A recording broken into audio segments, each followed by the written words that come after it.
भगवा ध्वज संपूर्ण महाराष्ट्राचा आराध्य दैवत शिव छत्रपती शिवाजी महाराज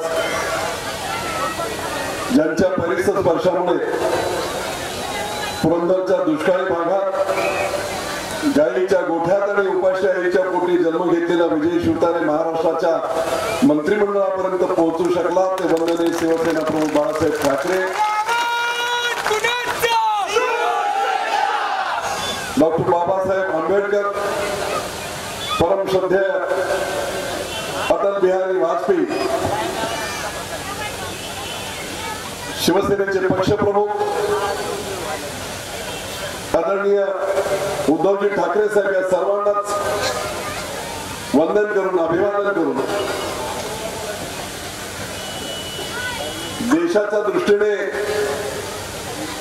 अतिशय महत्वाची अटीतटीची अशा प्रकारची लोकसभेची 2019 निवडणूक आणि या निवडणुकीच्या दरम्यान तुमच्या आमचे सर्वांचे लाडके अशा प्रकारचे उमेदवार खासदार शिवाजीराव आढळराव पाटील यांच्या धनुष्यबाणाच्या चित्रासमोरील बटन दाबून आपण त्यांना चौथ्यांदा शिवसेनेचा हा ठाण्यावाड नवी दिल्लीमध्ये पाठवावा अशा प्रकारची विनंती करण्यासाठी बारामती लोकसभा मतदारसंघातून तिथला निकाल आज आम्ही लावून आलो आहे. आजपासून मी मोकळा झालोय. मला अजित पवार बोलले होते सासवडच्या सभेत आणि त्याच्या बातम्या आल्या होत्या. विजय बापू शिवतारे अरे तुरेच्या भाषात त्याला मी तिकडे त्याच्या नगरच्या प्लांटवर साखर कारखान्यावर नडबोट आवळायला पाठवून देतो. आता हा पाठवणारा कोण मला माहित नाही आणि मी सांगितलं होतं की माझा कारखाना आहे तर घामाच्या पैशातून केलेला आहे, तुझ्यासारख्या सिंचनाच्या चोऱ्या करून केलेला नाही. नंबर 1 आणि नंबर 2 म्हटलं मला कुठे पाठवायचा हा निर्णय एकतर उद्धव साहेब घेतील नाहीतर पुरंदर हवेलीची माझी जनता घेईल. तर तुला पाठवायची तशी गरज नाही, पण आता बोललाच होता की नटबोल्ट पाठवायला नटबोल्ट आवडायला मी तिकडे नगरच्या कारखान्यात पाठवतो आणि म्हणून मी सांगितलं मी तर इंजिनियर आहे, नटबोल्ट आवडणे मला माहित आहे, माझा तो व्यवसाय मला त्यात आनंद आहे, पण नटबोल्ट मी ढिले सुद्धा करू शकतो. आणि म्हणून आजपासून मावळ आणि शिरूर मध्ये या सगळ्या राष्ट्रवादीच्या नेत्यांचे नटबोल्ट ढिले करायला आजपासून मी आता मोकळा झालो आहे. बिलकुल चिंता नाही. या सभेसाठी उपस्थित असणारे संपूर्ण महाराष्ट्राचं तरुणांचं एक आशास्थान अतिशय प्रभावी संवेदनशील अशा प्रकारचं आमचं हे उमद नेतृत्व युवा सेना प्रमुख आदरणीय आदित्य ठाकरे साहेब या भागाचे आपले कार्यक्षम अशा प्रकारचे आमदार आणि माझे मित्र पाचरणे साहेब, अक्षय असतील, आमचे संपर्क प्रमुख बाळा असतील, रामशेठ गावडे असतील, सर्वच सन्माननीय व्यासपीठ साहेबांना बोलायचं आहे म्हणून क्षमस्व असावं. सगळे सन्माननीय व्यासपीठ समोर बसलेले माझे सर्व पत्रकार बंधू भगिनींनो आणि समोर बसलेले माझ्या बंधू आणि भगिनी, मी मगाशी म्हटलं की अतिशय ऐतिहासिक देशाच्या भवितव्याच्या दृष्टीने महत्वाची ही निवडणूक. इथे फक्त लढत आढळराव पाटील आणि त्याचं नाव मी घेऊन इच्छू शकत नाही, कारण ज्या संभाजी राजांच्या व्यक्तिमत्वामुळे या राज्यातल्या घराघरामध्ये ते पोहोचले, त्या प्रसिद्धीचा फायदा घेत ते बारामतीच्या कळपात गेले. संभाजी राजांचं व्यक्तिमत्व म्हणजे काय? संभाजी राजांचं व्यक्तिमत्व म्हणजे निष्ठा, आत्मबलिदान निष्ठेसाठी आणि धर्मासाठी केलं. आणि हा आमचा वाया गेलेला सिरियल साठी म्हणून मी तिकडे गेलो. आणि म्हणून मी म्हटलं होतं मागे सुद्धा ते मराठी गाणं, कोण होतास तू, काय झालास तू, अरे वेडा कसा वाया गेलास तू. जास्त बोलणं त्यांच्यावर नाही, पण म्हणून मी म्हणत होतो की ही निवडणूक ही फक्त आढळराव आणि राष्ट्रवादीचे उमेदवार यांच्यामध्ये नाही.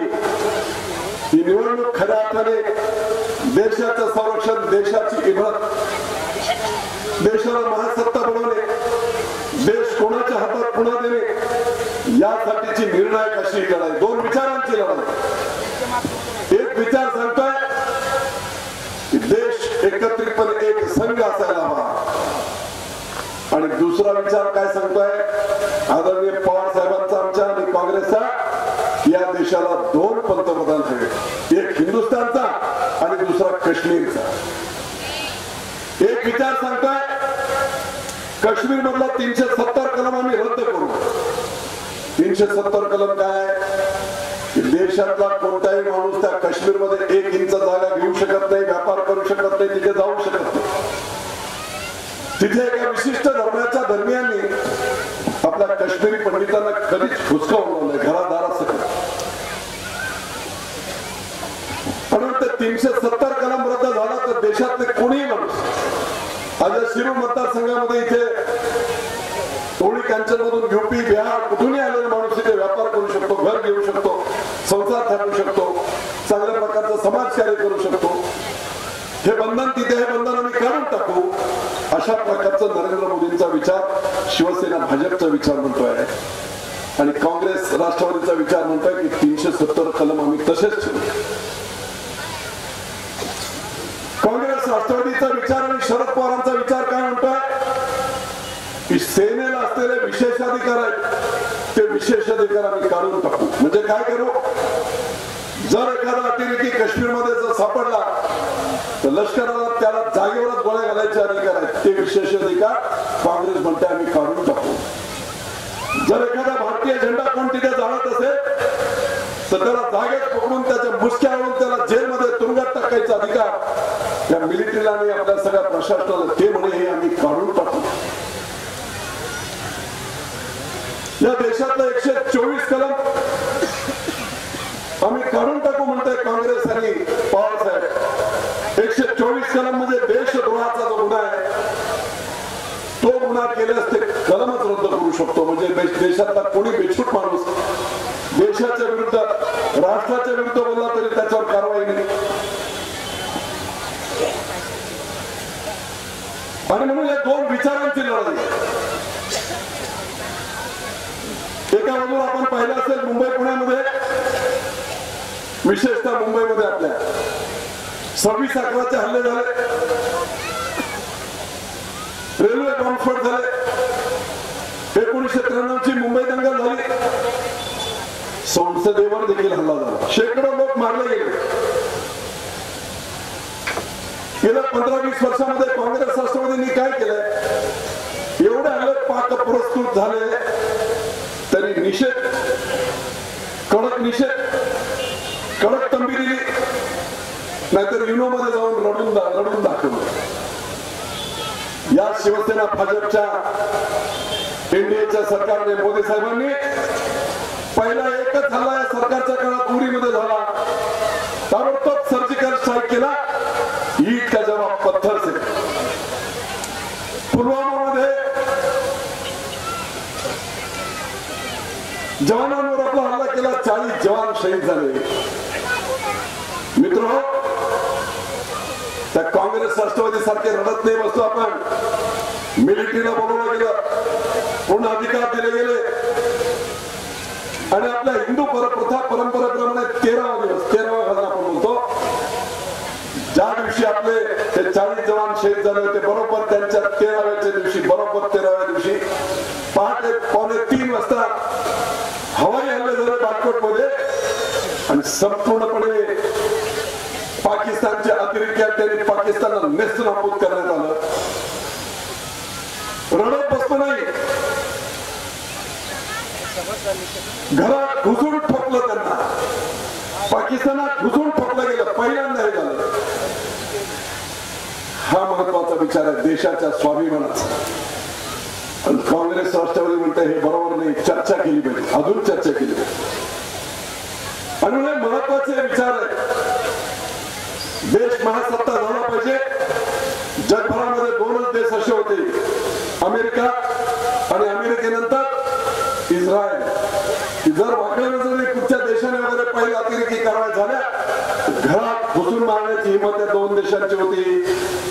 या शिवसेना भाजपच्या कार्यकाळामध्ये दिल्लीमध्ये नरेंद्र मोदींनी ते डेअरिंग दाखवली आणि अशा प्रकारचे हल्ले करत त्या जगातला 3रा देश भारत देश असा आहे की आमच्यावर जर तुम्ही अटॅक करण्याचा प्रयत्न केला, आम्ही ताबडतोब उत्तर देऊ, समूनाश करू. ही भावना आणि ही पॉलिसी धोरणात्मक नाही आणि म्हणून ही महत्वाची निवडणूक आहे. आणि म्हणून मित्र,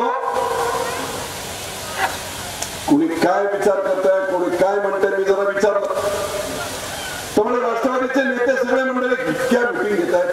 माझ्या मतदारसंघात आदित्य साहेब 8 मीटिंग, 8 सभा, कोल्हे एका बाजूला, अजित पवार एका बाजूला, सगळे हल्ली बाबा 40 चोर सगळे तिकडे.